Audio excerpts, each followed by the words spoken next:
Ça fait 20 ans qu'on dit que les comptables vont disparaître. Voilà, il n'y en aura plus, ça sert à rien. La comptabilité, bon déjà que c'est pas très sexy de dire qu'on est comptable. En plus, le fait que le métier va disparaître, du coup les jeunes ne font plus de comptabilité. Et du coup, aujourd'hui, les entreprises sont dans une situation délicate parce que non, les robots ne vont pas remplacer les comptables. Se servir effectivement d'intelligence artificielle et de tout ce qui existe pour avoir un maximum de données, mais derrière, il faut la comprendre, il faut l'agréger, il faut l'analyser, et puis il faut de l'humain aussi pour échanger dans une entreprise. On a une nouvelle technologie qui arrive, donc il y a aussi une place de leader de l'IA sur le droit. C'est peut-être naïf, mais on a quand même cette ambition de pouvoir simplifier le droit, parce que c'est une matière extrêmement compliquée. Je pense que l'IA peut vraiment être un game changer là-dessus. Le développement informatique, c'est un secteur qui est hyper pénurique. Il y a à peu près 100 000 offres d'emploi aujourd'hui pour des développeurs en France, ce qui est quand même énorme. Il va y avoir un doublement du nombre de développeurs entre maintenant et 2030. On va passer d'environ 22 millions de développeurs à 45 millions dans le monde et il va falloir les former, tous ces développeurs. Il y a 10 ans, j'ai créé une boîte et son objectif c'était de prouver qu'on pouvait répondre à n'importe quelle question de politique publique ou business avec des données web. Nous aussi, on est fondé sur une IA. Le premier job qu'on a fait, c'était prédire l'hôpital du futur sur une pathologie qui était le cancer de la prostate. Et dire, alors qu'on n'est ni médecin, ni oncologue, ni urologue, ni rien du tout, on est capable de dire comment, en 2030, donc c'était 15 ans plus tard, on traiterait le cancer de la prostate à l'hôpital.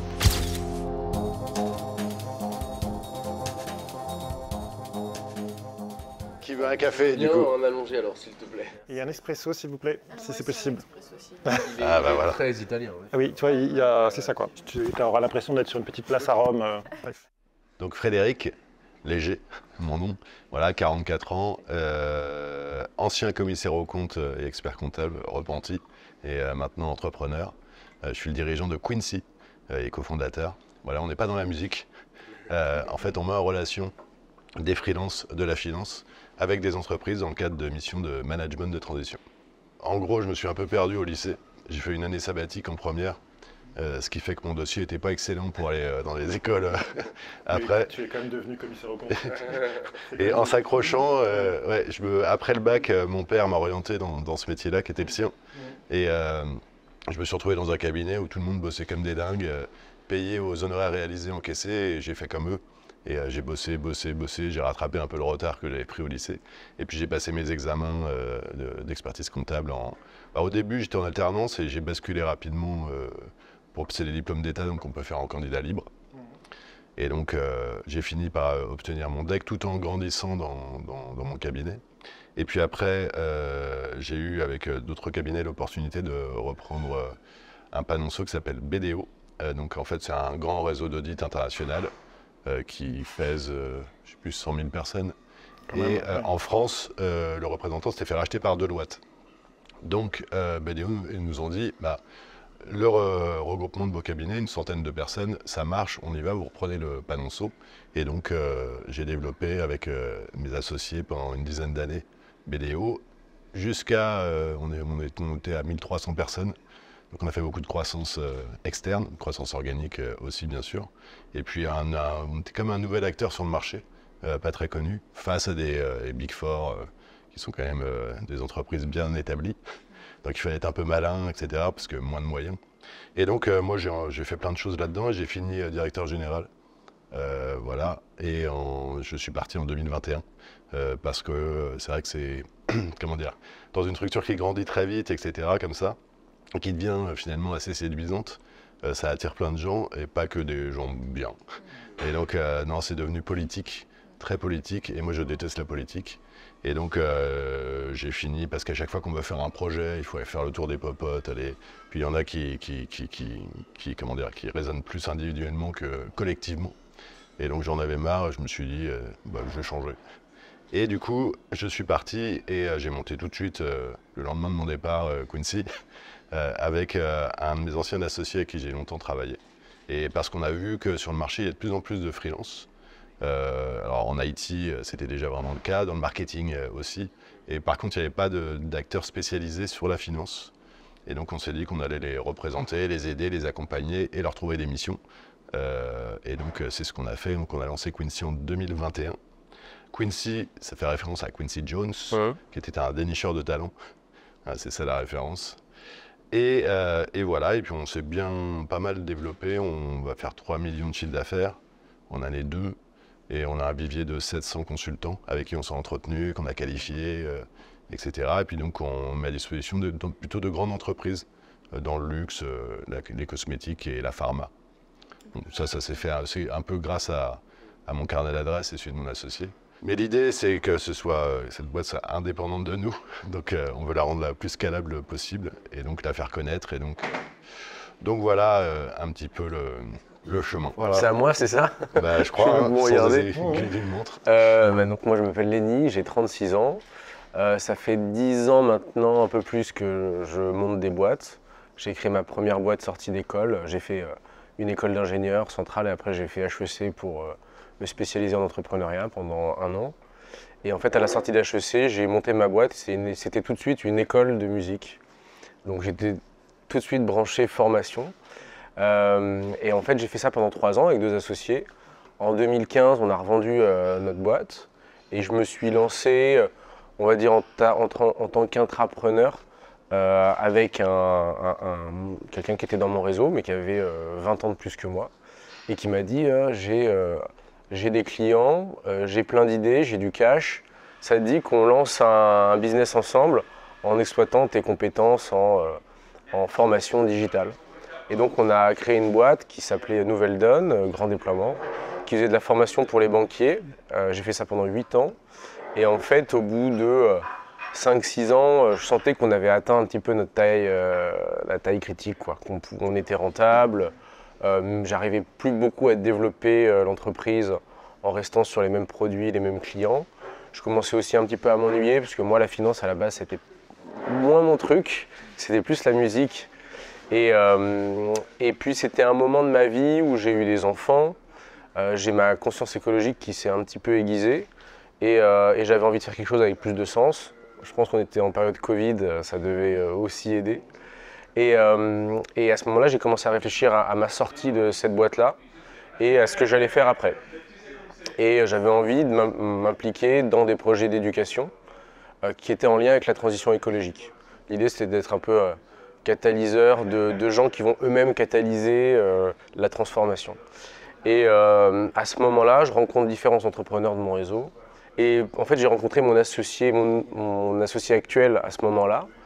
Il s'appelle Marin. Et il me dit, j'ai envie de créer une école de développeurs informatiques à Lyon. Et c'était, entre guillemets, une école de développeurs informatiques classique. Mais le développement informatique, c'est un secteur qui est hyper pénurique. Il y a à peu près 100 000 offres d'emploi aujourd'hui pour des développeurs en France, ce qui est quand même énorme. Un chiffre qui est assez éloquent, c'est qu'il va y avoir un doublement du nombre de développeurs entre maintenant et 2030. On va passer d'environ 22 millions de développeurs à 45 millions dans le monde et il va falloir les former, tous ces développeurs. Voilà.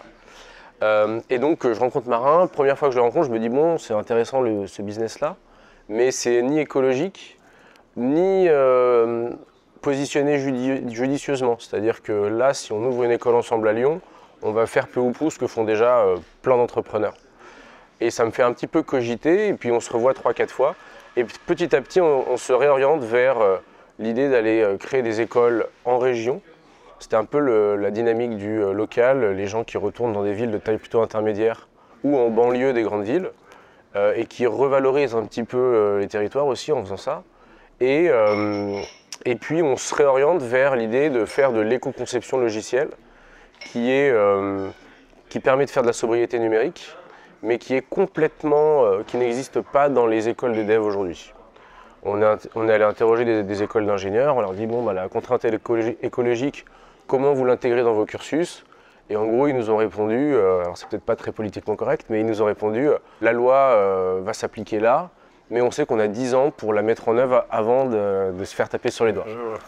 Donc de là est né Coda, qui est donc l'entreprise que je développe actuellement avec Marin, qu'on a initié maintenant il y a un peu moins d'1 an, et qui vise en fait à créer 10 écoles en région, partout en France, dans des villes de taille intermédiaire qui sont dépourvues de formation de référence en informatique, et avec plusieurs drivers. Le driver local est important, pour nous le driver d'avoir des professeurs qui sont des professionnels issus du monde de l'entreprise et qui enseignent du coup des compétences que notre élève va pouvoir tout de suite appliquer en entreprise.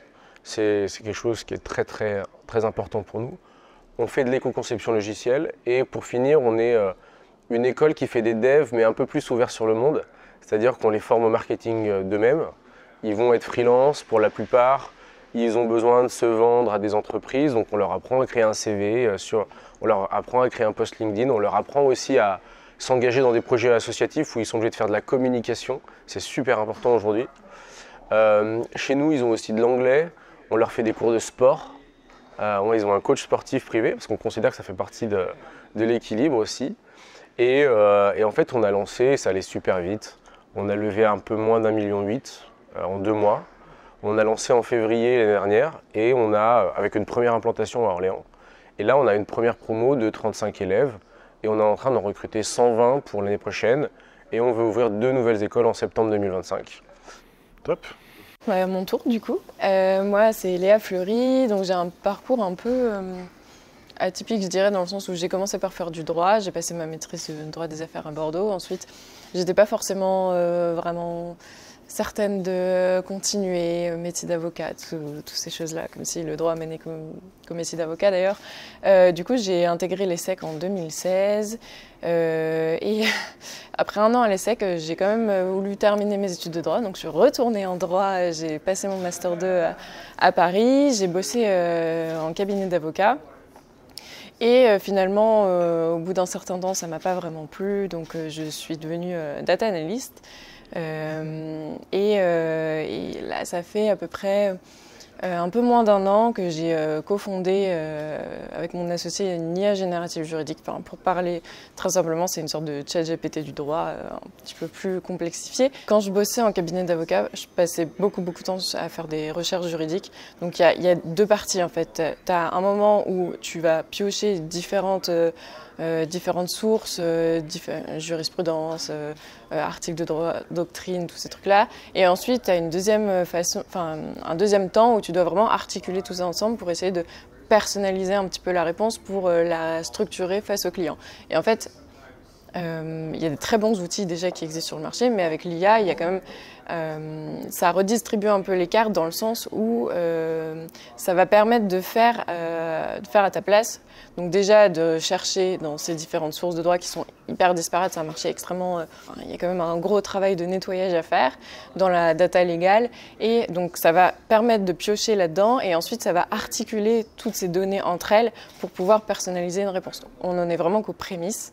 Mais c'est l'idée d'optimiser le temps de travail. Donc là, le client, c'est le cabinet d'avocat ou le service juridique d'une entreprise? Ça va être exactement, ça va être le cabinet d'avocats, ça va être tous les professionnels du droit d'une manière ou d'une autre, parce que en fait que ce soit notaire, avocat, direction juridique, ou même ça peut être direction RH, enfin toutes ces fonctions qui ont besoin du droit au quotidien. Et du coup, quand on parle d'IA générative, on pense à une IA qui potentiellement va comprendre la question qu'on lui pose. Voilà, et donc du coup, la personne peut être pas forcément hyper expert de son sujet. Et on va espérer que ton IA va la comprendre. Et en plus de ça, on espère que l'IA va pouvoir faire une forme de rédaction. Exactement. Qui permet de faire des gains de productivité derrière. Et aussi peut-être de réduire des effets de formation ou de défaut de formation des collaborateurs ou de stress ou j'en sais rien. Qui permet d'homogénéiser un certain niveau en fait, de conformité. De réponse, c'est juste ou pas? Exactement, en fait c'est ça. On entraîne aussi nos modèles de sorte à ce qu'ils puissent comprendre un langage naturel, oui. Qui n'est pas forcément... En fait, l'idée c'était aussi de démocratiser le droit et de le rendre beaucoup... d'éviter tout le jargon juridique. Oui. Donc on les entraîne sur du langage naturel, on peut poser sa question en langage naturel.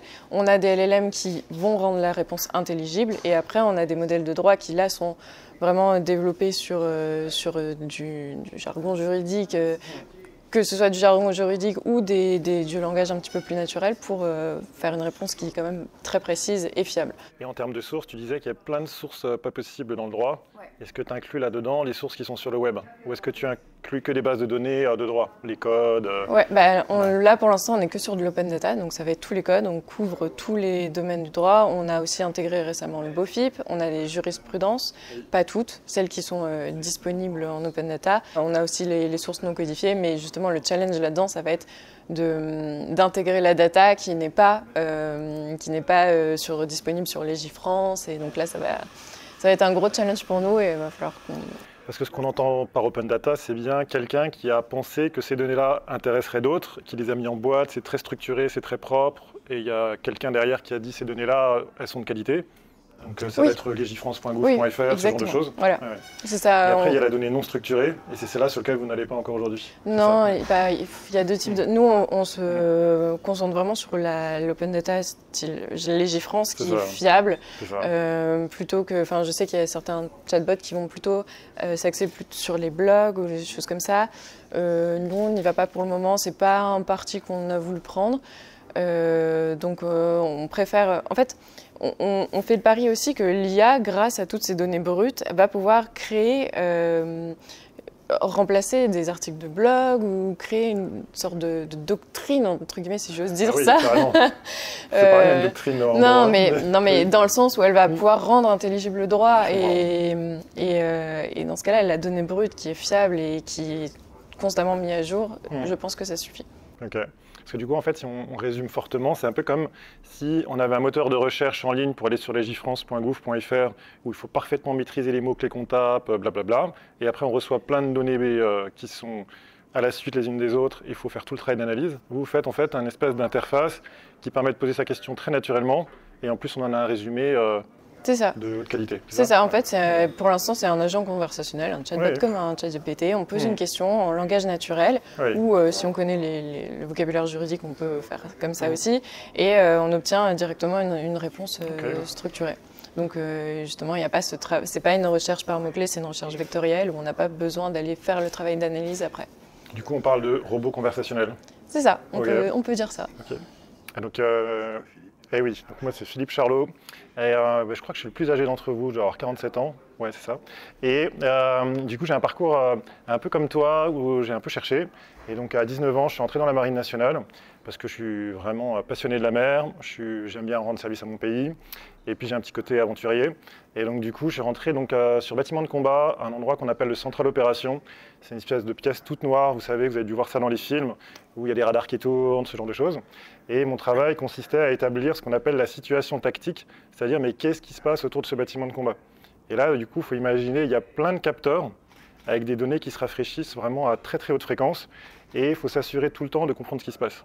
Et après, une fois qu'on a ça, on met ça en regard de règles d'engagement et on dit, il se passe ça, il se passe ça, il se passe ça. Donc cette personne-là, ou enfin ce bâtiment-là, ami ou ennemi, puis j'ai le droit de tirer ou pas. Et si je dois tirer, c'est quoi les coordonnées pour tirer, quoi. Donc voilà, mon travail, c'était ça, faire cette synthèse à très haute fréquence de ce qui se passe autour du bâtiment, en coordination avec d'autres bâtiments, des hélicoptères, des avions de patrouille maritime, des données qui viennent d'état-major, alliés ou pas, enfin voilà. Et donc ça, je fais ça pendant un peu plus de 5 ans. Et vraiment, je me suis éclaté, j'étais partout dans le monde, et voilà. Mais j'étais rentré à 19 ans comme sous-officier, et puis voilà, puis ça se passait bien pour moi, et donc je voulais devenir officier, mais il fallait attendre d'avoir 26 ans révolus pour devenir officier. Et moi, donc à 23 ans, j'étais là, alors, à 26 ans, je peux passer le concours, voilà. Après, il faut avoir réussi sur le concours, puis il faut reprendre des études, je serai officier à 30 ans, quoi. Et j'ai dit, c'est pas possible. Et donc j'ai pris mes petits doigts, j'ai été sur Google, et j'ai dit, mais qu'est-ce que je pourrais faire qui me plairait? Et en fait, ce qui me plaisait, c'était la data, un peu comme toi, et ce qu'on appelle le renseignement. Et donc je me suis dit, je vais trouver une astuce pour trouver un bac+5 à l'extérieur de la marine qui me permettra de me spécialiser en tant qu'officier renseignement et relations internationales. Et j'ai découvert Sciences Po Paris, je me suis dit, ça a l'air bien ça. J'ai pris mon téléphone, tout ça, et puis j'ai fait un concours qui est rentré directement en 4e année, et puis j'ai eu ce concours, et puis j'ai réussi mes études. Et en 4e année, en fait, je suis rentré en septembre 2001, donc c'est l'année des attentats du 11 septembre. Et comme j'étais volontaire pour le renseignement, j'ai eu accès, j'ai quitté les bateaux et je suis rentré donc, dans l'enseignement militaire en même temps que je faisais mes études. Donc c'est un peu le pied quand même. C'est-à-dire c'est ça que je voulais faire et je faisais les études pour ça. Et un peu comme si j'avais un stage en fait. Voilà. Et, voilà. Mais le problème c'est que la marine ne sait pas trop faire un sous-officier, on appelle ça un second maître, qui fait des études à Sciences Po. Voilà, ça c'est un peu compliqué. Donc j'ai été invité à partir et c'était la réforme des armées à l'époque voulue par Jacques Chirac. Donc on pouvait assez facilement partir. Et donc je suis rentré dans le consulting. Et dans une boîte qui est très connue qui s'appelle Accenture. Et j'ai fait un peu plus de 7 ans là-bas. Et là, quand je suis arrivé, on m'a posé des questions de business. Et j'ai fait, elles sont où les datas pour résoudre ce problème business? Et on m'a dit, non mais en fait Philippe, c'est toi qui sais en fait. Tu vas faire du conseil intuitu personnel. C'est-à-dire c'est toi, à l'intérieur de toi, qui connais les réponses. Et moi, j'avais été éduqué dans l'armée, alors sur bâtiment de combat et dans l'enseignement militaire, où là je travaille plutôt sur le monde entier, à avoir énormément de data. Et j'ai dit, c'est pas possible en fait de répondre à des questions sans données. Et donc du coup, j'ai cherché les capteurs, c'est comme les radars, les sonars, tout ça, et là, il n'y en avait pas. Et il y avait quelques bases de données un peu pauvres, on pouvait passer des coups de fil à des experts et c'est tout. Et du coup, il me restait un capteur, le web. Et du coup, j'ai commencé à aller sur le web. Et comme j'étais un peu laborieux, moi, je posais une question et je ne m'arrêtais pas aux 10 premiers résultats. J'allais jusqu'aux toutes les pages qu'il y avait, je lisais tout. Et puis une fois que j'avais tout lu, je me suis dit, ah oui, en fait, j'ai posé la question comme ça, mais en fait, on peut aussi la poser comme ça. Et là, j'ai raté quelque chose. Et je recommençais. Et je recommençais. Et je recommençais.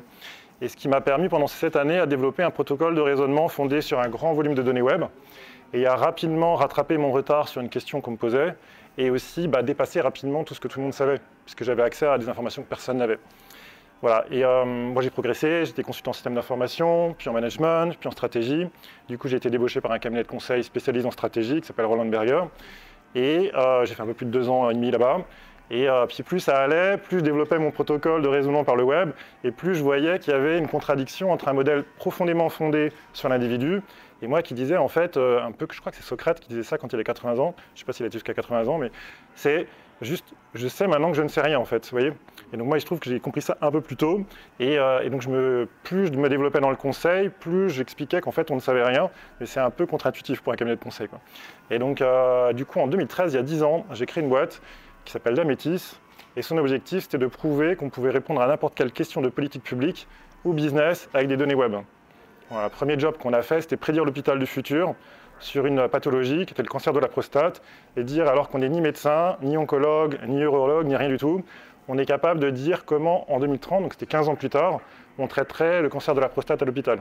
Un truc qu'on pourrait dire c'est un peu foufou. Et en plus on a fait ça en 3 mois. Et l'idée c'était de se dire, est-ce que je peux pas aller sur le web, taper prostate cancer and, non pas innovation, mais toute la série des modalités de prise en charge d'une pathologie. Et comme ça on a fait émerger des centaines et des centaines de pistes de recherche scientifiques. On a été sur une base Open Data, qui est la Bibliothèque américaine de médecine. On a récupéré toutes les datas, on a remis ça en série temporelle, dans le temps, et on a pu déterminer quelles étaient les pistes qui avaient le plus de chances de prendre leur place dans le parcours de soins en 2030. Puis on a refait ça sur plein d'autres sujets. Et puis petit à petit, Google c'était bien, Bing c'était intéressant, mais on voyait bien qu'il y avait des biais de collecte et il y avait des biais de traitement. Ce qu'on appelle un biais, c'est qu'on pense qu'il y a des choix qui sont faits par ces éditeurs et on n'est pas forcément d'accord. Et donc on a commencé à petit développer nos propres technos. Et quelques années plus tard, donc 6 ans plus tard, on avait réussi à instrumenter notre métier, donc ce raisonnement que j'avais commencé à créer hier en 2004. Et on en a fait un logiciel qu'on a mis sur le marché il y a un peu plus d'1 an maintenant, et qui consiste à aider à faire de la prise de décision, de la réflexion, à partir d'un volume de données web inaccessible jusqu'ici, complètement souverain d'un point de vue numérique, c'est-à-dire on est complètement isolé de Google, Bing ou n'importe qui d'autre, et souverain d'un point de vue cognitif, parce que du coup on a cherché à respecter fondamentalement l'intention de l'utilisateur et l'analyse qui est faite derrière. Du coup on l'a appelé Earnest, en anglais ça se prononce earnest, qui veut dire sincère et honnête. On a créé un logiciel qui va être sincère avec l'utilisateur du début jusqu'à la fin. Voilà ce qu'on fait. Super impressionnant. Et tes clients, du coup, c'est qui? Alors, on a 3 grands types de clients. Les grandes administrations, notamment la santé, les armées, les grands cabinets de conseil, soit spécialisés plutôt dans les litiges de conflits, la finance, ou du conseil en management, les benchmarks, tout ça. Et puis, des grands industriels dans le domaine de l'énergie ou de l'automobile. Mais sinon, j'ai fondé ça. C'était une démarche très personnelle qui venait depuis... voilà. C'est pour ça que je vous ai raconté les bâtiments de combat. C'est vraiment tripal, vous voyez, c'est dans les tripes. Ouais. Je ne peux pas m'imaginer répondre à une question d'une grande gravité sans un énorme volume de données, multisources, rafraîchi à très haute fréquence. C'est pas possible pour moi, quoi. Je pense que c'est une tromperie de prétendre le contraire, en fait. Vous voyez, c'est très fort chez moi. Oui. Je comprends, moi j'étais commissaire aux comptes, donc oui. je ne croyais que ce que je voyais. Oui, mais c'est important, hein. C'est important les preuves, quoi. Ah, oui, on appelle ça un raisonnement fondé sur des preuves. En anglais, ils appellent ça aussi Data-Driven Strategies. Voilà. En anglais, dans le domaine de la santé, c'est Evidence-Based Medicine. Vraiment la médecine fondée sur des preuves. Voilà, moi, c'est ça qui m'anime. Ouais. Je ne peux pas imaginer que ce soit des sujets d'innovation, des sujets de management, des sujets d'IA, ce genre de choses, ne pas aller écouter tout ce que tout le monde a dit sur le sujet. Sinon, on va prendre une décision fondée sur de l'entre-soi et le risque de bêtise est énorme, en fait. Je crois. Hein. Moi, j'ai 36 ans, j'ai 2 enfants, et c'est vrai que ça fait 3-4 ans que je suis vraiment engagé dans l'écologie. Je me suis d'abord mis dans une asso qui s'appelle The Shift Project, qui est dirigée par quelqu'un qui s'appelle Jean Covici, que tout le monde connaît maintenant, et qui vise à produire, disons, des études et à convaincre le grand public de s'investir, de switcher, et de donner des métriques, en fait, des ordres de grandeur utiles.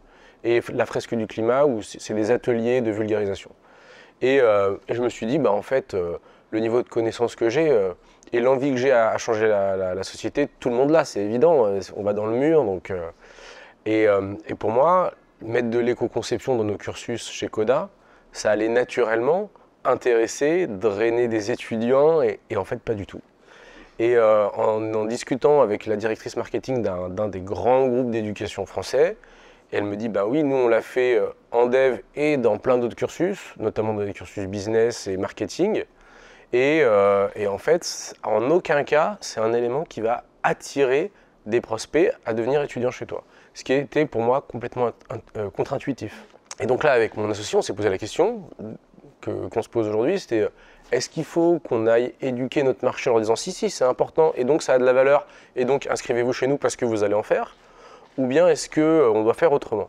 Et le parti qu'on a choisi, c'est d'être d'abord une école qualitative qui va attirer ses élèves parce qu'elle offre de la compétence, elle offre de l'employabilité, elle offre aussi une vie étudiante qui est riche, diversifiée, et ça compte quand tu es étudiant, tout en étant à côté dans la vulgarisation très très forte de c'est quoi les enjeux climat aujourd'hui, c'est quoi les enjeux de la transition, pour que finalement, naturellement, un élève qui passe chez nous ait envie de s'engager dans la transition, s'intéresse aux cours qu'on lui fait. Alors on lui fait des fresques du climat, fresques du numérique, et il apprend l'éco-conception logicielle. C'est beaucoup de bonnes pratiques pour coder plus efficace en fait.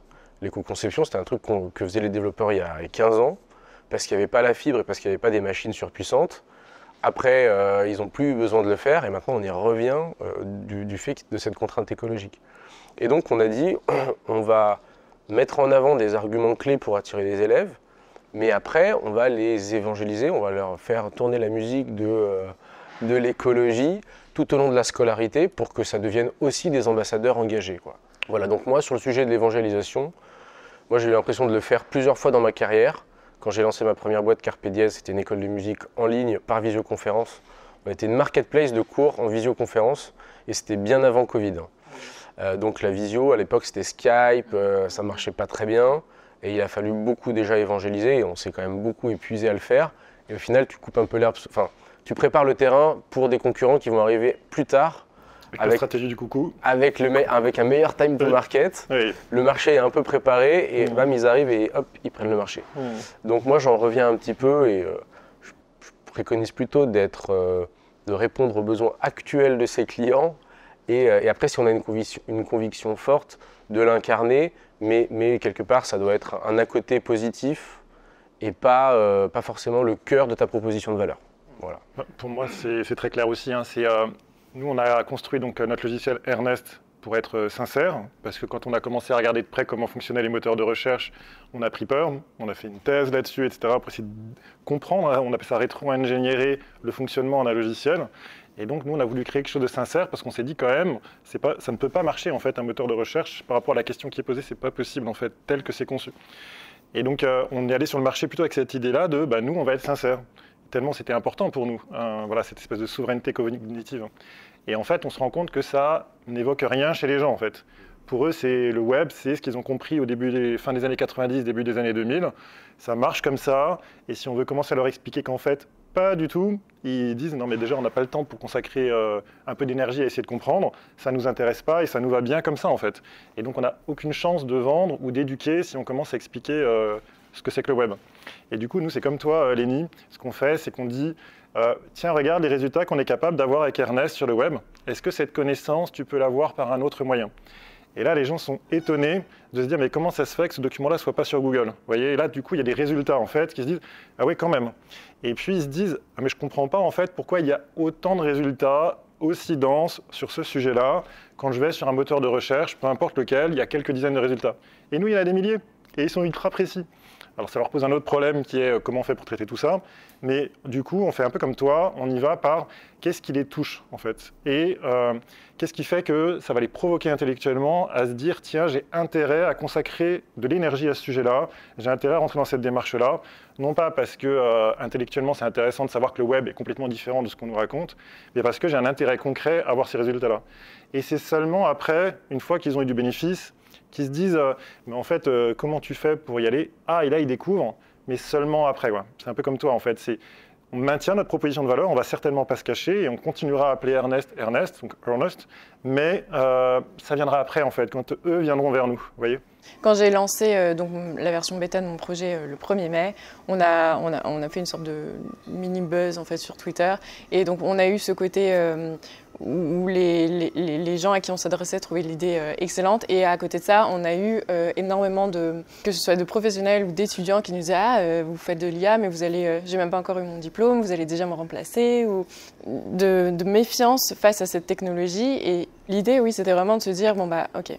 Comment je fais? Est-ce que j'essaye de les sensibiliser, de leur expliquer la technologie, sauf qu'au bout d'un moment, tu te rends très vite compte finalement que c'est tellement complexe derrière que c'est peut-être un petit peu un coup d'épée dans l'eau d'aller expliquer. Et en plus, ce sont des technologies qui ne sont pas du tout... pour l'instant, c'est encore le tout début. Donc, plutôt se concentrer sur l'usage qu'ils pourraient en avoir. Donc nous, on développe des fonctionnalités, par exemple, qui vont leur montrer petit à petit que ça va les aider. Et ensuite, plutôt sensibiliser pour plus loin aller sur des technologies un peu plus complexes. Alors moi, j'ai une astuce pour toi. Je ne sais pas si tu vas la partager. Mais en fait, comme on est dans le même domaine, parce que nous aussi, on est fondé sur une IA, et en fait, les gens ont aussi peur du grand remplacement. Par exemple, les consultants, ils se disent, mais en fait, à quoi je sers si l'IA va tout faire? Et en fait, normalement, comme on travaille toutes les deux sur de la matière textuelle, qui est très volumineuse, très complexe, une astuce, c'est de leur dire, en fait, ce qu'on va faire, c'est qu'on va te ramener tellement de données que tu n'aurais jamais pu rassembler toi-même dans un temps court, donc tu n'aurais même pas fait l'exercice d'aller chercher tout ça, qu'on va te ramener un problème encore plus complexe à résoudre qu'avant. Du coup, on va venir te provoquer intellectuellement. Du coup, on va aller chercher en toi un effort de discernement qui va redonner toute ta place en tant qu'humain, tu vois, et qui va redonner toute ta place à ton métier. Parce que tu vas arriver chez tes clients en expliquant la complexité du problème, et évidemment, ils vont avoir besoin de toi, en fait. Exactement. On renforce le besoin de l'individu et de son discernement plutôt que l'inverse en réalité. Exactement, c'est comme ça qu'en fait l'IA va venir agréger un nombre de données énorme, va venir articuler ces données entre elles, va faire gagner du temps finalement pour permettre à la personne qui va utiliser cette IA de se focaliser sur des tâches à plus forte valeur ajoutée qu'une IA ne peut pas faire, qui demandent peut-être plus de stimulation intellectuelle, plus de... C'est ça, mais je pense qu'ils s'en rendent compte une fois qu'ils ont toutes ces datas qu'ils n'avaient jamais vues avant. Exactement. Disent, avant, je pouvais m'en sortir parce que de toute façon, je prenais le sujet sous un prisme assez étroit de data. Maintenant, avec l'IA, en fait, il faut que je mette tout ensemble. Et là, au secours, en fait. Jamais j'ai été exposé à une telle complexité. Un des verbatims de nos clients, c'est Philippe, tu nous mets au bord de l'abîme. Un abîme de complexité. C'est-à-dire, il y a une grosse partie du marché qui essaie d'ultra simplifier. Et avec des IA de cette nature-là, on va aider à gérer la complexité. Tu vois, c'est pas pareil. Voilà, et du coup, l'humain reprend sa place. Exactement. Et là, ça devient bon. C'est ça. Moi, dans mon métier qui est de base, qui est la comptabilité, ça fait 20 ans qu'on dit que les comptables vont disparaître. Voilà, il n'y en aura plus, ça sert à rien. Du coup, tous les jeunes se disent, putain, la comptabilité, bon, déjà que c'est un peu, comment dire, c'est pas très sexy de dire qu'on est comptable. En plus, le fait que le métier va disparaître, du coup, les jeunes ne font plus de comptabilité. Et du coup, aujourd'hui, les entreprises sont dans une situation délicate parce que non, les robots n'ont pas remplacé les comptables. Même si la technologie aide à faire plein de choses, finalement, le métier a évolué. Et donc, il faut s'adapter à ça, se servir effectivement de l'intelligence artificielle et de tout ce qui existe pour avoir un maximum de données. Mais derrière, il faut la comprendre, il faut l'agréger, il faut l'analyser, et puis il faut de l'humain aussi pour échanger dans une entreprise. Et donc, du coup, face à ça, marché pénurique, plus de comptables, nous, on essaie d'évangéliser le marché justement pour démontrer que oui, il n'y a plus de salariés comptables, etc. Mais nous, on a une nouvelle génération de freelance qui font ce métier et qui font aussi d'autres métiers de la finance. Et on essaye de convaincre les entreprises du fait que c'est une bonne idée de travailler avec ces gens-là. Parce que, alors, je change un peu de sujet, mais nous, on est face à une évolution sociale et sociétale, c'est qu'il y a de plus en plus de gens qui ne veulent plus être salariés. En fait, ils veulent être freelance parce qu'ils cherchent de la liberté, parce qu'ils veulent fonctionner en mode projet, avec un début, une fin, parce qu'ils n'ont pas envie d'avoir un poids hiérarchique, parce qu'ils ont envie de travailler de n'importe où dans le monde, d'être libre. Voilà. Et donc, dans ce nouveau monde, c'est vrai qu'il y a beaucoup d'entreprises qui l'ont compris Et en informatique, aujourd'hui, il n'y a plus vraiment le choix. Il faut qu'on fasse appel à des freelances parce que de toute façon, il n'y en a pas assez des développeurs. Mais dans la finance, on est en train également d'être dans le même domaine. Et on vit dans un monde ouvert où finalement, nos freelances, ils sont, ils sont multiplateformes, ils ne bossent pas qu'avec nous. Ils ont leurs clients, ils ont machin, ils font ce qu'ils veulent. C'est leur vie, ils sont libres. Nous, on leur propose des missions. Si ça débranche et que c'est les meilleurs pour la mission, que ça répondra bien aux clients, on y va. Et en plus, nous, on rajoute une couche là-dessus de transparence. Parce que dans le monde d'aujourd'hui, c'est super important d'être le plus transparent possible sur le mode de rémunération.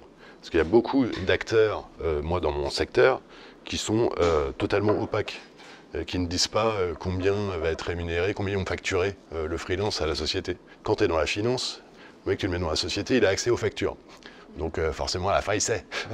Donc voilà, tout ça pour dire que sur le marché et le fait de s'adapter, effectivement, il faut évangéliser auprès des sociétés le fait que le freelancing, c'est un nouveau mode d'exercice qui est très bon. Il ne faut pas hésiter à y faire appel. Et du coup, toi, en fait, tu as un double enjeu d'évangélisation. C'est à la fois donc, tes clients, pour qu'ils se disent « Ah oui, la ressource de type freelance, c'est bien pour moi, ça m'évite de m'enfermer dans un bunker en coupant la ventilation, et du coup, on reste dans notre soi. » Donc, il y a de l'échange avec d'autres. Et à la fois, pour les personnes qui voudraient être tentées par ça, parce que moi, je crois vraiment, tout à l'heure, Lénie le disait, de chercher du sens à ce qu'on fait. Vous êtes un peu des gens qui vont pouvoir potentiellement donner du sens à des parcours professionnels, non? Enfin, oui, tout à fait. Ouais. Ils cherchent ça, non? Un tout petit peu, les gars. Ah oui, ils cherchent du sens, ils cherchent à se développer, ils cherchent à... en fait, plus ils vont voir de... l'idée, c'est que quand on reste dans une entreprise, on est dans un... Comment dire? On va être dans le format de l'entreprise qui va être toujours le même, avec des règles, parfois des plafonds de verre, etc. Le fait d'être indépendant, ça te permet de voir... d'aller dans des tas de secteurs différents, dans des tas d'entreprises différentes, de tailles différentes, etc. Et ça nourrit énormément. Et c'est ce sens-là aussi, c'est l'envie d'apprendre. Voilà. Mais effectivement, l'idée, c'est d'accompagner le freelance dans son développement professionnel, mais également personnel. Ouais. Et donc, on travaille sur des formations, etc. Le coach sportif, ouais. Le coach sportif, c'est une super idée. Ouais. Mais vraiment, c'est beaucoup. Sur la question d'avant de l'évangélisation, je pense que il y a aussi une question sous-jacente qui est intéressante, qui est du coup, comment tu fais ton évangélisation, considérant que ce soit quand tu t'adresses à du grand public en B2C ou quand tu t'adresses à des professionnels en B2B, globalement, les gens sont sursollicités et donc c'est parfois difficile d'asséner les messages parce que tu passes au-dessus, quoi. Et pour moi, il y a deux... Et ça, il faut vraiment le prendre en compte aujourd'hui. Et donc, typiquement, je pense que c'est assez inutile, en tout cas, écrire des longs articles de blog qu'on va publier sur LinkedIn, c'est assez limite parce qu'il y a 3 potes qui vont le lire ou des gens super intéressés, mais la grande majorité des gens que tu cherches à toucher, ça va leur passer au-dessus. Pour moi, c'est important de la jouer groupée, c'est-à-dire de fonctionner en réseau. Le mot est peut-être pas joli, mais c'est quand même ça, c'est de fonctionner en lobby. Et quand tu portes des convictions communes, des valeurs communes à d'autres acteurs, autant se réunir pour porter d'une seule voix et essayer d'être un caisson d'amplification. Parce que du coup, le fait que les gens aient peu de temps de cerveau disponible, comme disait Lelay à l'époque de TF1, ça fait que tu es obligé de multiplier les moments où tu assènes ton message pour, à un moment donné, avoir la chance d'être entendu et potentiellement compris. Et quelque part, tu ne peux pas espérer que les gens comprennent toutes les subtilités de ton approche, de ton produit, de ton business, en ayant écouté une fois ce que tu avais raconté sur BFM, quoi. Ça ne marche pas comme ça. Et donc le fait de répéter les messages, et à mon sens aussi le fait de faire goûter à ton produit en générant, et c'est ce que tu décrivais un petit peu, des effets waouh chez les gens, ça contribue à évangéliser. Et je sais que nous, on s'appuie, on fait corps avec d'autres écoles pour porter le message qui est aujourd'hui l'éducation, elle est en train de se déliter, il faut refaire de la qualité, voilà comment on peut le faire, et on le porte avec plusieurs acteurs. On a créé même une association professionnelle qui s'appelle l'APA, et on est plusieurs acteurs néo-écoles qui veulent faire les choses un peu différemment, et on parle d'une seule voix. Là, on va organiser un salon ensemble. Et puis après, on fait, pour revenir sur le sujet de l'éco-conception, on fait goûter on acculture nos élèves au travers d'ateliers qui, je le sais, quand les élèves feront ces ateliers, ça va les marquer durablement, quoi. Et ça va d'autant plus ensuite les amener à devenir eux-mêmes des ambassadeurs et donc multiplier les porte-étendards de ce message qui est de dire l'éco-conception dans l'éducation, c'est important. Moi, j'y crois beaucoup à ça. Et en fait, nous, c'est assez étonnant, c'est par nos clients que ça se passe. Parce qu'en fait, quand on est sur des sujets critiques ou graves ou des choses d'importance pour le monde, mais en fait, que ce soit dans l'administration, chez les consultants, chez les gros industriels, ils se posent en fait les mêmes questions. Et nous, on traite ça sous l'angle de l'information. Et donc, du coup, ils se connaissent entre eux aussi. Sur l'innovation, sur la transition écologique, sur la sécurité. En fait, il y a une très forte porosité entre les consultants, les administrations et les industriels. Ils se parlent, vous voyez, il y a des réseaux entre eux. Et donc, du coup, quand on évangélise un, il parle à l'autre et il y a des effets de renforcement mutuel entre eux. C'est-à-dire la crédibilité du produit Ernest se fait parce qu'entre eux, ils se connaissent. Ils se voient dans d'autres moments où nous, on n'est pas présents. Et ils se disent « Ah ouais, quand même ». Vous voyez, et au sein des administrations, pareil, ils discutent entre eux. Et petit à petit, les portes s'ouvrent et c'est eux, en fait, qui font le job d'évangélisation et pas nous. C'est vraiment une approche, moi, que je qualifie par le bas. C'est vraiment, on s'époumonerait à essayer de passer par le haut, mais on passe par le bas, par des réseaux réticulaires comme ça. Et en fait, c'est nos clients qui sont nos ambassadeurs.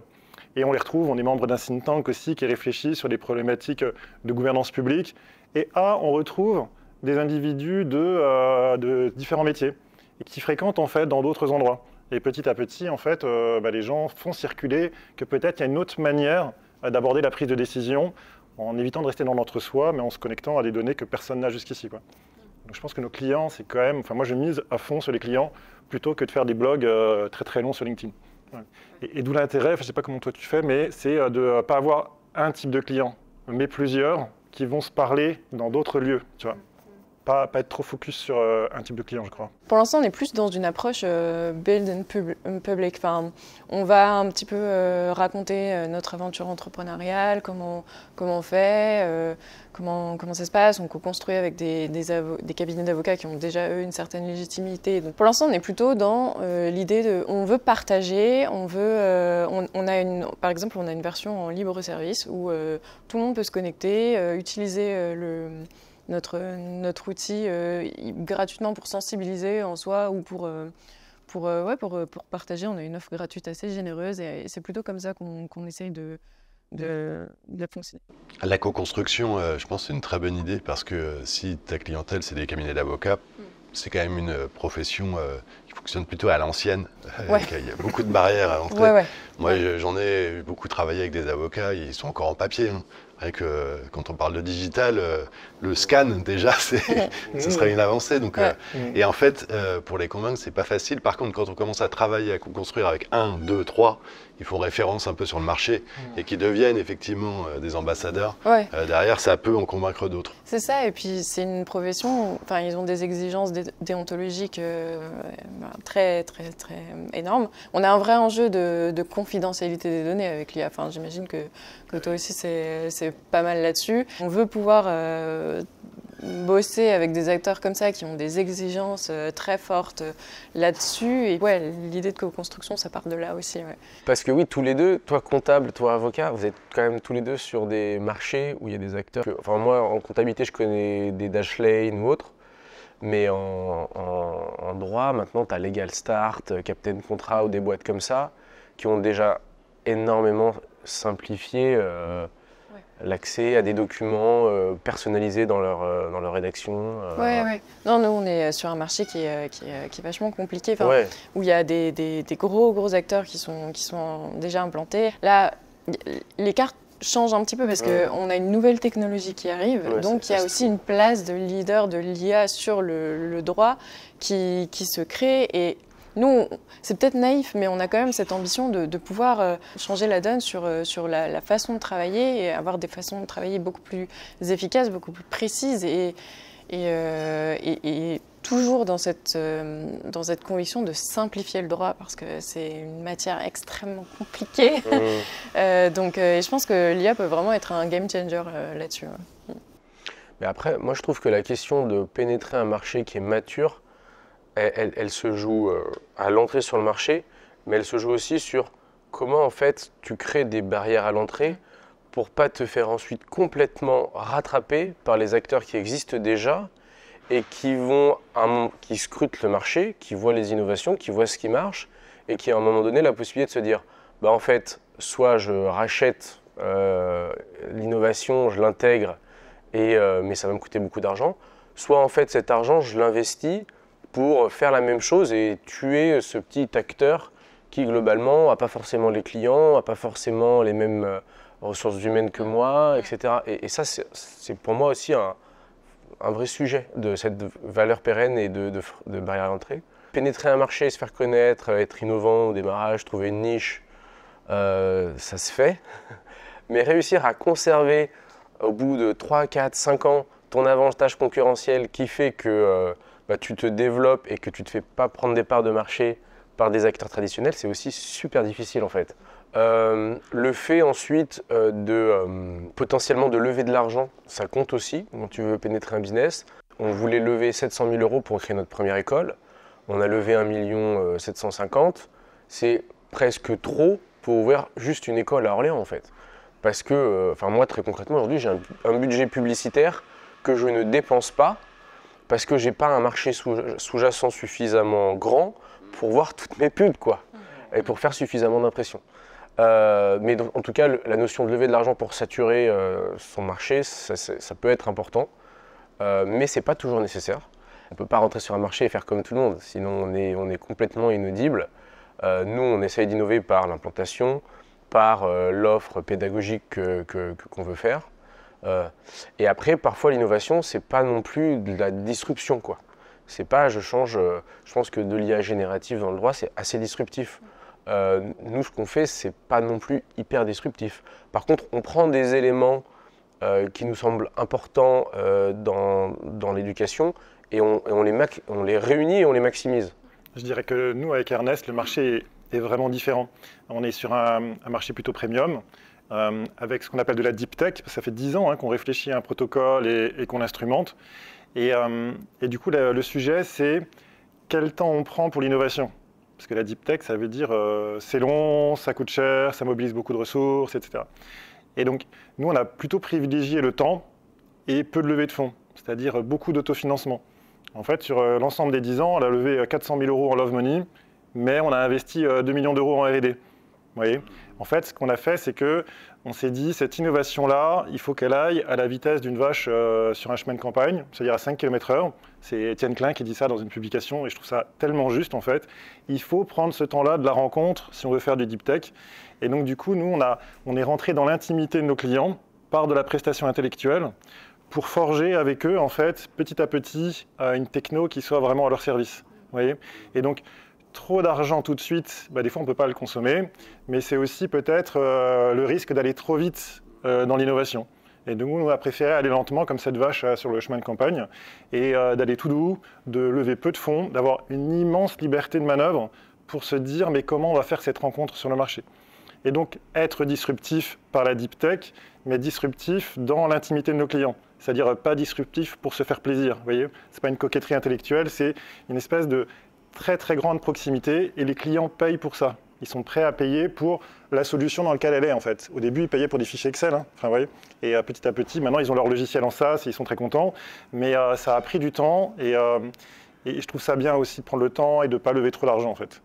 Ouais, et puis l'innovation, en fait, il faut la confronter au client. Oui, tu peux avoir des tas de bonnes idées, tu réfléchis, là, enfermé dans une pièce, ça fuse dans tous les sens, et t'es là, ouais, on l'a le truc là, hop, tu te confrontes au marché, et puis en fait, ton truc il tombe à l'eau. Si personne n'utilise, ça sert à rien. Bah non, non, et clairement, les problématiques que tu peux ressentir ou quoi que ce soit, en fait, t'as plein de biais finalement qui perturbent les choses, il faut aller écouter ses clients, il faut aller écouter aussi nos consultants, il faut comprendre leurs besoins, leurs problématiques, et puis et aussi échanger avec eux, parce que c'est vrai que si tu demandes à un client qu'est-ce que tu veux comme innovation, tu vas le perdre, hein.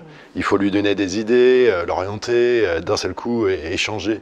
Et c'est comme ça que va naître quelque chose. Et limite, quand tu fais de l'innovation, il faudra créer des comités où tu invites tes clients, tout le monde. Et l'idéal, ce serait qu'ils payent pour. Hein. Parce que s'ils payent, Ah ça oui. les engage. Mais c'est vrai. Hein. Ouais, c'est vrai. Ils reconnaissent l'état de ton innovation. Pour moi, le cash, c'est quand même le juge de paix. On oublie un peu trop souvent. Plus tu arrives à générer de cash tôt, plus ça veut dire que ton client il dit c'est OK pour moi en fait. Non seulement je t'accorde du temps pour bêta-tester, mais en fait ça a tellement de valeur pour moi même dans l'état que je suis prêt à payer un peu. Ouais, c'est vrai. Et cette rencontre, je trouve, plus on la fait tôt, mieux c'est quoi. Ouais. Moi j'avais cette problématique-là sur ma toute première boîte Carpe Dièse, parce qu'on voulait évangéliser le marché et donc on offrait le premier cours, donc c'était une école de musique, et donc on offrait, au tout début on a fait ça, on offrait le premier cours de musique. Sauf qu'en fait, on générait des leads en faisant ça. Alors, on était contents, hein, on avait plein de gens qui nous laissaient leur adresse email. Et puis en fait, on passait des heures, évidemment, c'était pas du tout qualifié. Et donc, on passait des heures à les rappeler pour tenter de booker vraiment un créneau avec eux. On réussissait à en avoir 1 sur 10. Et sur les 1 sur 10 qu'on arrivait à avoir au téléphone, il y en avait 4 sur 5 qui nous plantaient ensuite quand il s'agissait de faire le cours. Donc ça ne fonctionnait pas tout de suite. Et donc faire payer même un peu, en effet, ça engage beaucoup plus le client, quoi.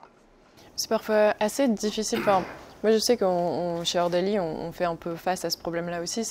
Nous, on aime vraiment, vraiment ce qu'on fait. Et parfois, c'est difficile, du coup, de se sentir légitime, de demander de l'argent, ou surtout quand on est une petite entreprise. Et enfin, nous, on débute tout juste.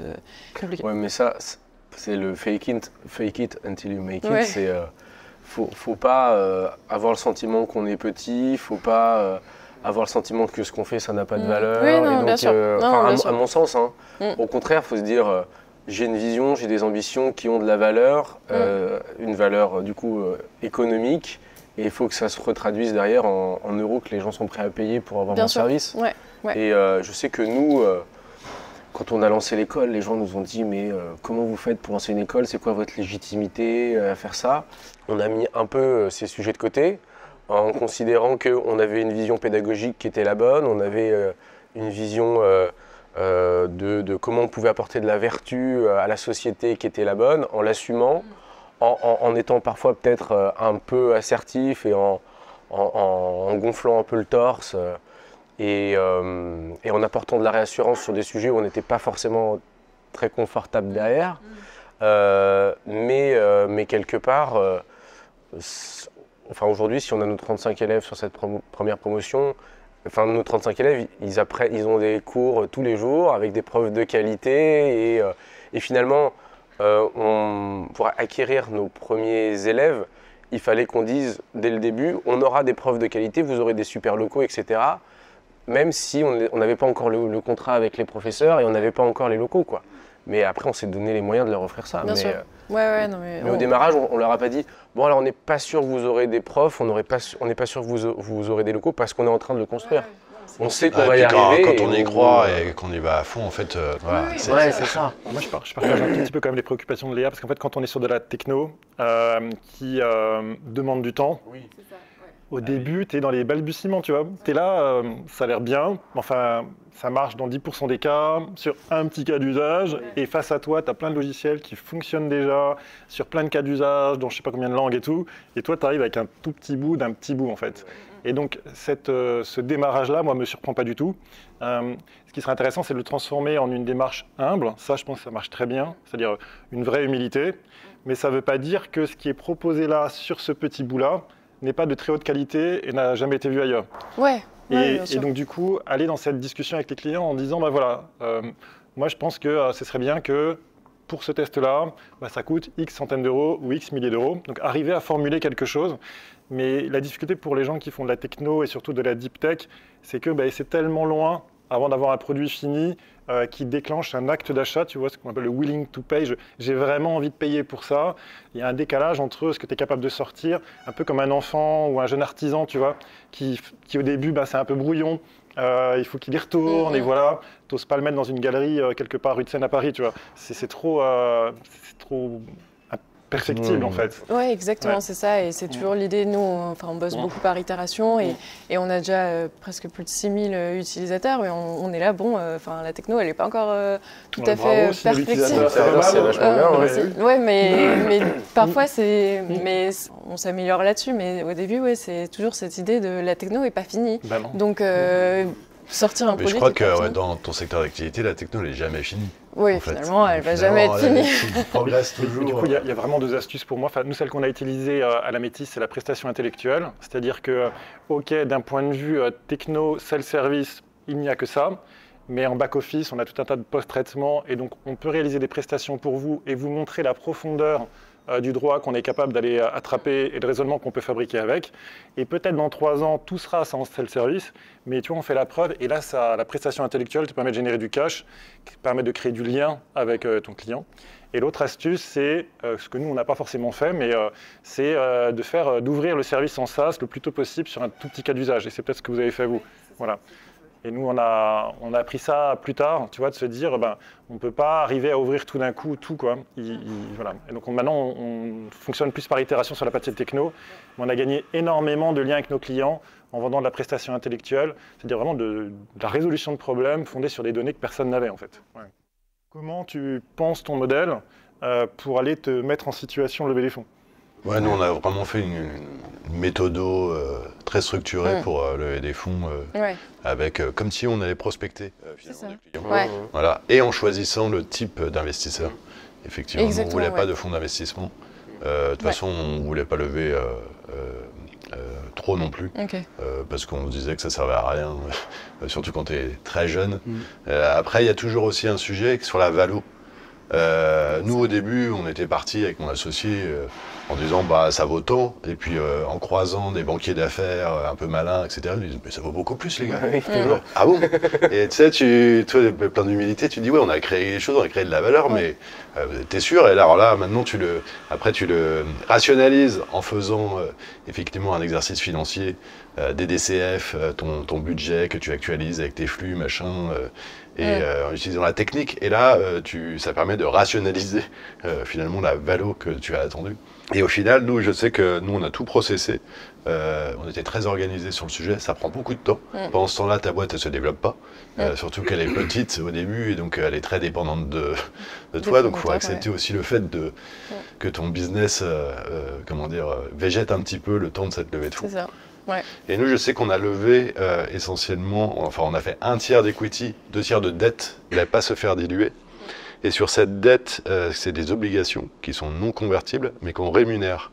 Et du coup, chaque investisseur qui est rentré, il avait un package, c'était 1/3 d'actions, 2/3 d'obligations. Et la rémunération, on lui fait un virement tous les ans. Parce que la plupart de nos investisseurs nous disaient ouais, moi quand j'investis dans la start-up, je ne sais jamais ce qui va se passer. Enfin, je ne sais pas si elle réussit, je ne sais pas à quel horizon j'aurai de la liquidité, etc. Nous, on a essayé de leur donner une horizon, 5 ans. Et derrière, tous les ans, ils ont un petit virement. Petit, ça dépend combien ils ont envie. Ils ont un rendement, je peux dire, on rémunère nos obligations à 8%.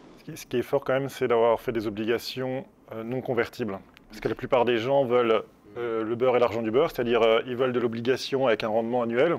Et en plus de ça, ils veulent une option pour transformer ça en action si ça fonctionne. Et donc toi, tu te retrouves à la fois payé comme un emprunt, et en plus de ça, au bout de quelques années, en plus, ils deviennent actionnaires. Et donc, tu as quand même ta dilution. Voilà. Et si tu vas vers de l'obligation convertible, les règles du jeu de la conversion sont difficiles à écrire. Donc je trouve ça super que tu aies réussi à faire de l'obligation non convertible. Ouais, nous, les problématiques qu'on a eues sur la levée de fonds, c'était alors la valo, parce qu'en effet, tu te dis, si je me valorise trop, je vais trouver aucun actionnaire. Trop faible, je vais lâcher trop de parts. Si je suis dans une optique de faire des levées de fonds successives, il faut que ma valo ne soit pas non plus complètement déconnante, parce que sinon je vais lever une première fois, et puis derrière, ma deuxième valo ne va pas forcément être bien calculée, et j'aurai de la difficulté sur ma deuxième levée. L'avantage que tu as quand tu commences, c'est que tu peux mettre un peu la valo que tu veux, parce que tu peux vendre la feuille de route que tu veux quelque part, et puis après, dès que ça se factualise, que tu commences à faire tes premiers euros de chiffre d'affaires et avoir tes premières charges, là ça devient beaucoup plus factuel. En tout cas, de notre côté, sur la levée de fonds, on a fait un peu le yo-yo au démarrage sur la valo. Puis on a senti finalement où on passait un seuil un peu qui mettait tout le monde à la porte et on s'est dit ok, là on a touché le plafond de verre, il faut qu'on se mette là et qu'on fige la valo à ça. Il y a aussi autre chose, c'est que quand tu as ton premier investisseur qui rentre à une certaine valo, c'est compliqué ensuite de faire bouger ta valo, même si je connais des boîtes qui trouvent un premier investisseur et s'en servent de levier pour ensuite trouver d'autres investisseurs en ayant une valo plus élevée. Ouais. Et donc à un moment donné, ils retournent un peu leur veste en disant au premier investisseur, bon bah écoute, on serait toujours ravis de t'avoir dans nos investisseurs. Par contre, les conditions ont un petit peu changé, ça arrive aussi. Et nous, après, on l'a fait de manière très au culot ou de manière très besogneuse. C'est-à-dire qu'on est allé taper dans notre premier cercle et après le deuxième cercle, c'est-à-dire on est allé voir des entrepreneurs autour de nous qui avaient revendu leur boîte, qui avaient potentiellement un peu de cash à investir, qui pouvaient avoir aussi, et ça c'était super important pour nous, de l'appétence vis-à-vis du projet, parce que évidemment, il vaut mieux avoir des investisseurs qui peuvent apporter du réseau, qui peuvent apporter de l'expertise, qui peuvent apporter des clients, plutôt que des investisseurs qui vont dormir ou qui vont vouloir en permanence que tu leur donnes des chiffres, etc., mais qui finalement vont te faire un feedback dont tu n'as pas besoin, voire qui va te ralentir. Ça c'est clair. Et donc nous, une fois qu'on a tapé dans ce premier cercle, ça nous a permis d'avoir nos premiers investisseurs. Et après, ça fait boule de neige parce que ces investisseurs vont avoir tendance à rameuter leurs amis investisseurs. Et puis toi, quand tu démarches d'autres investisseurs, étant donné que tu as déjà tes premiers investisseurs, et bien évidemment, c'est beaucoup plus rassurant quand tu parles. Voilà. On a tapé dans ce premier cercle d'investisseurs, et je parle vraiment d'amis, et ça nous a permis de trouver les premiers 50 000, 100 000 euros. Et puis après, on a fait bêtement des listings LinkedIn. Je ne sais plus comment s'appelle cet abonnement LinkedIn payant, mais qui te permet en gros de contacter la terre entière. Sales Navigator. Sales Navigator. Oui. On a filtré nos prospects investisseurs selon des critères assez drastiques. Et puis après, c'était la samba du téléphone. Hein. Et en fait, ça a marché. Et on a levé, on voulait lever 700 000, on a levé en 2 mois. On voulait lever 700 000 euros et on a sursouscrit à 900 000. Et ça reste des levées de fonds, c'est du seed. Je pense qu'on était extrêmement drastique sur qui on veut faire rentrer et quel était le montant minimal. Et tu vois, typiquement, on voulait peu d'investisseurs et donc là, tu mettais minimum 50 000 euros pour rentrer chez nous. Et évidemment, on a eu plein de gens qui ont négocié ce montant-là. Et en fait, on leur a dit non. Et le fait de leur dire non, quelque part, je pense, ça a créé de l'attraction. Et parce qu'ils sont revenus à la charge plusieurs fois en disant mais attendez. C'est vrai que c'est bien de délimiter, de fixer les règles. Et de ne pas y toucher. Tu vois, les règles du jeu sont claires, simples. On se donne des deadlines et on sait que si à cette deadline on n'a pas tant d'investisseurs, peut-être qu'on touchera à ce seuil du montant minimal. Et on a des investisseurs qui sont revenus à la charge plusieurs fois. Ok, je ne peux pas mettre 50 000, par contre je vais revenir avec 3-4 personnes et ensemble on va mettre… Et en fait systématiquement on a dit non, on est persuadé de notre produit, on est persuadé de notre positionnement, de la qualité de notre équipe aussi. Et à la fin il y a des gens qui nous ont dit bon écoute j'ai jamais mis autant dans une boîte mais je vais le faire pour Coda quoi. Après je sais pas, ça marche pas toujours comme ça je pense. Hein. Moi dans mes précédentes expériences ça n'avait pas forcément marché comme ça non plus. Hein. C'est chouette que tu partages que ça existe. Mais ça existe. Ouais, ah oui, ça existe. Ça existe. Et à la fin, on lève 900 000 euros, on a 12 investisseurs. Ils sont tous… Moi, j'ai tous envie de déjeuner avec eux toutes les semaines parce que je sais que ça va être cool, qu'ils vont nous apporter de la valeur, que ça va être des discussions intéressantes. Et moi, j'avais beaucoup aimé notamment un investisseur qui me disait les gars, soyez vraiment drastiques et dites-vous bien que votre investisseur, s'il vous appelle…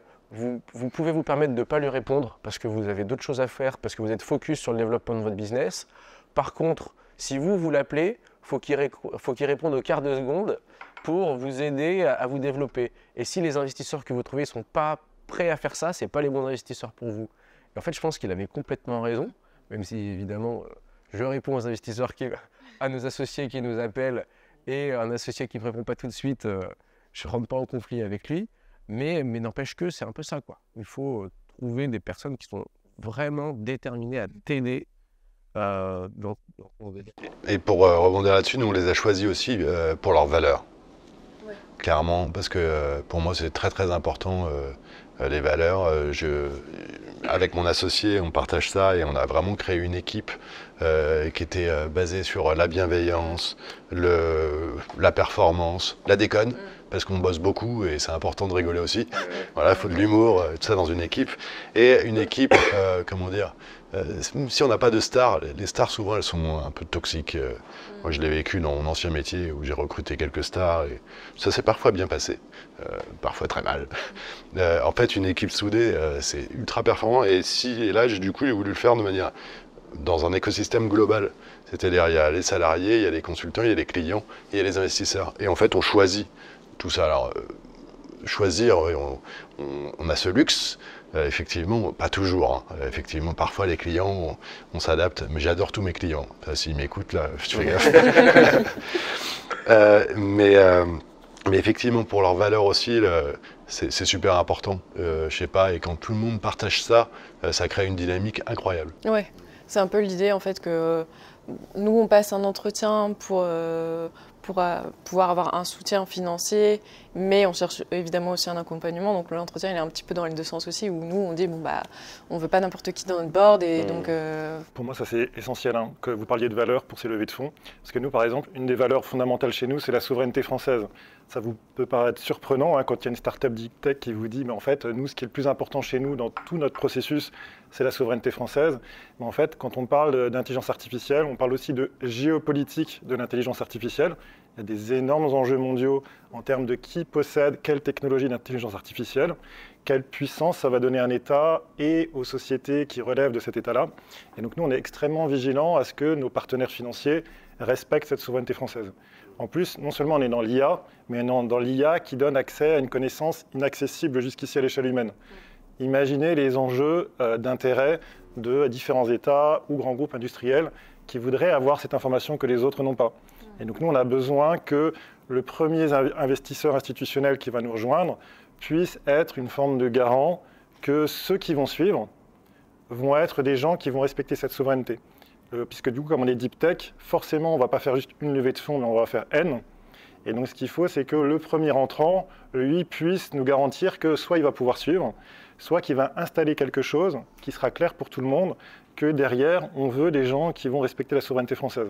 Et du coup, ça rend extrêmement exigeant la discussion sur la valeur. Et donc ça nous ferme un certain nombre de portes, mais pour nous, c'est indispensable parce qu'en fait, on a une hyper conscience des enjeux de géopolitique autour de l'intelligence artificielle.